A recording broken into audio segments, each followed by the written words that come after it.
Hello दोस्तों, welcome back to my channel CA earners. मेरा नाम है अभिषेक। आज की वीडियो में हम एक डायरेक्ट टैक्सेशन केस लॉ जो कि वोडाफोन के नाम से फेमस है डिस्कस करने जा रहे हैं। तो चलिए शुरू करते हैं। दोस्तों, हम इस वीडियो में डिस्कस करेंगे इस केस लॉ में अराइज हुआ मेन इशू, कौन सी पार्टीज इसमें इन्वॉल्व थी, इस कंटेक्स्ट में हाई कोर्ट और सुप्रीम कोर्ट की जजमेंट्स क्या थी और इनकम टैक्स एक्ट में amendments due to this whole issue. तो कहानी में 4 कंपनीज हैं। पहली, वोडाफोन इंटरनेशनल होल्डिंग जो कि एक फॉरेन कंपनी है नीदरलैंड्स में। दूसरी, हचिसन टेलीकम्युनिकेशन इंटरनेशनल लिमिटेड जो कि एक फॉरेन कंपनी है हांगकांग में। तीसरी, foreign company CGP investment limited in Caymans island Mauritius. और हचिसन एसआर लिमिटेड जो कि एक इंडियन कंपनी है। यह कंपनी ज्वाइंट वेंचर है Hutchison group and Essar group का। हच एसआर लिमिटेड इंडिया में टेलीकम्युनिकेशन सर्विसेज प्रोवाइड करने का बिजनेस करती है।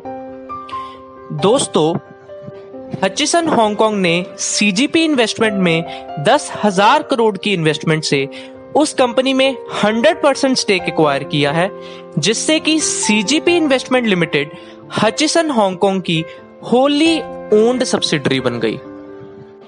फर्दर, सीजीपी इन्वेस्टमेंट ने वही 10,000 करोड़ हच एसआर इंडिया में इन्वेस्ट कर दिया और इस कंपनी में 67% स्टेक एक्वायर कर लिया। दोस्तों, ये 67% स्टेक सीजीपी ने अपनी एक फॉरेन सब्सिडरी के साथ मिलकर एक्वायर किया है। दोस्तों, अब आप ये सोच रहे होंगे कि हचिसन हांगकांग ने डायरेक्टली हच इंडिया में इन्वेस्ट ना करके सीजीपी इन्वेस्टमेंट के थ्रू क्यों इन्वेस्टमेंट की? इसका रीजन ये है कि सीजीपी इन्वेस्टमेंट कंपनी केमन्स आइलैंड में है जो कि एक टैक्स हेवन है। अब स्टोरी में आती है वोडाफोन नीदरलैंड्स। दोस्तों, वोडाफोन हच इंडिया को एक्वायर करके इंडिया में टेलीकम्युनिकेशन के बिजनेस में एंटर करना चाहती है। इसके लिए वोडाफोन नीदरलैंड्स हचिसन हांगकांग के साथ एक एग्रीमेंट करती है, जिसमें कि वोडाफोन हचिसन हांगकांग के सीजीपी इन्वेस्टमेंट में 100% स्टेक को 60,000 करोड़ में खरीद रही है। दोस्तों, ये एग्रीमेंट नीदरलैंड्स में हुआ है। अब इस पूरी ट्रांजैक्शन में 2 मेन इश्यूज अराइज होते हैं। ध्यान से एनालाइज किया जाए तो यहां इनडायरेक्टली हच इंडिया का 67% स्टेक बिक रहा है, ना कि सीजीपी इन्वेस्टमेंट में हचिसन का स्टेक।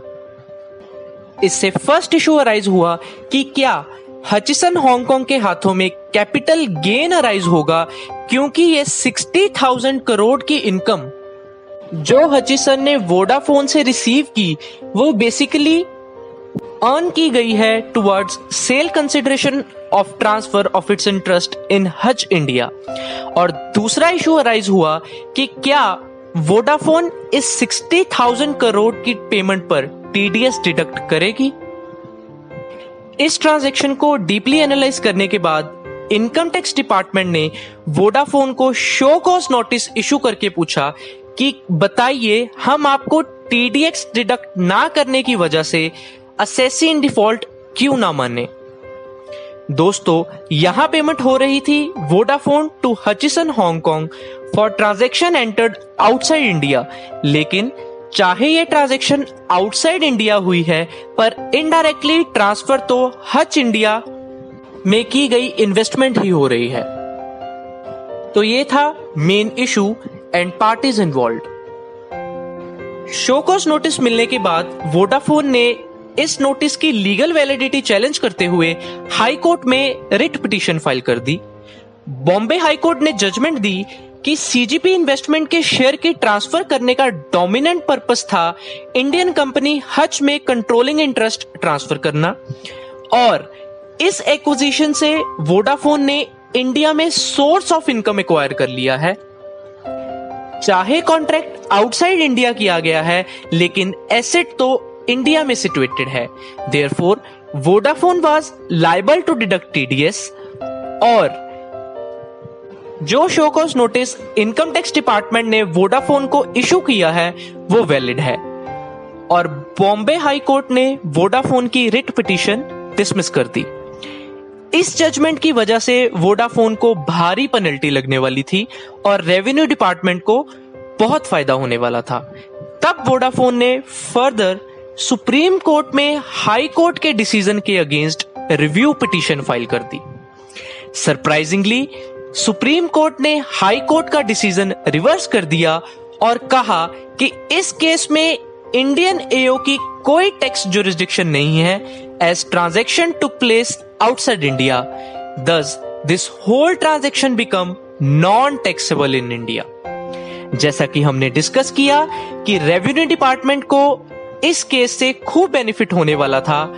फाइनेंस एक्ट 2012 ने रेट्रोस्पेक्टिव अमेंडमेंट्स की जिससे कि वोडाफोन से इस टैक्स की रिकवरी हो सके। पहली अमेंडमेंट की गई in section 2 subsection 14 definition of capital asset, as a result of which capital asset shall include rights of Hutchison Hong Kong in Indian company including right of management and control. Therefore, Hutchison Hong Kong has transferred to Vodafone a capital asset in India being rights in Indian company including right of management and control. दूसरी amendment की गई section 2 subsection 47 definition of transfer में, according to which Hutchison Hong Kong has made a transfer to Vodafone of rights in Indian company since it has by transferring the shares of CGP Mauritius. Third amendment की गई section 9 concept of income deemed to accrue और arise in India में। Section 9 of income tax act में explanation 5 add की गई।